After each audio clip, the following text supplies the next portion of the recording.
Hello friends, it has been observed a misunderstanding or misconcept in the procedure of 195 section of income tax act. वो कहता है कि tax deduct करो अगर आप एनआरआई को पेमेंट कर रहे हो।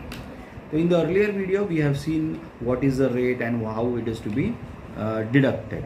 अभी ये प्रोसीजर में जो कन्फ्यूजन है उसमें थोड़ी क्लैरिटी लाएंगे। इसमें आपको एक प्रोसीजर करनी पड़ती है ऑनलाइन पोर्टल पे, जो कि है फॉर्म नंबर 15CA और 15CB। 15CB क्या कहता है? वो कहता है कि भाई CA ने उसको सर्टिफाई करना है कि TDS डिडक्ट करना ज़रूरी है वो पेमेंट पे या नहीं। अगर करना ज़रूरी है तो then the CA is going to certify that the TDS is to be deducted at the respective rate under 195। If it is not, he will be justifying it with the reason कि क्यों deduct नहीं करना है।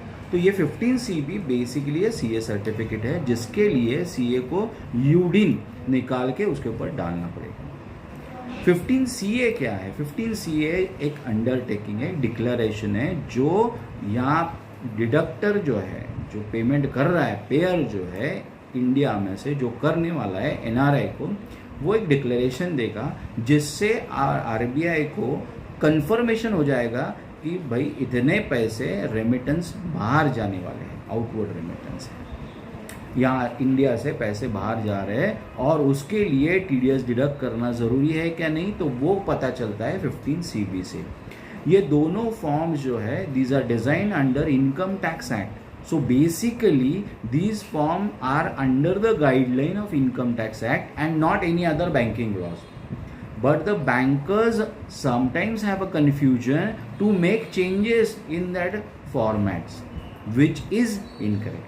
It is not under banking law. It is basically under the income tax law, which says CA ने उसमें certify करना चाहिए TDS deduct करना है या नहीं है, जिससे बैंक को एश्योरेंस हो जाएगा कि पेमेंट जो बाहर जा रहा है उसके ऊपर टैक्स डिडक्ट हो चुका है नहीं हो चुका है, क्योंकि वो एश्योरेंस इनकम टैक्स डिपार्टमेंट को लग रहा है कि एक बार पेमेंट हो गया तो TDS रह गया, ऐसा नहीं होना चाहिए।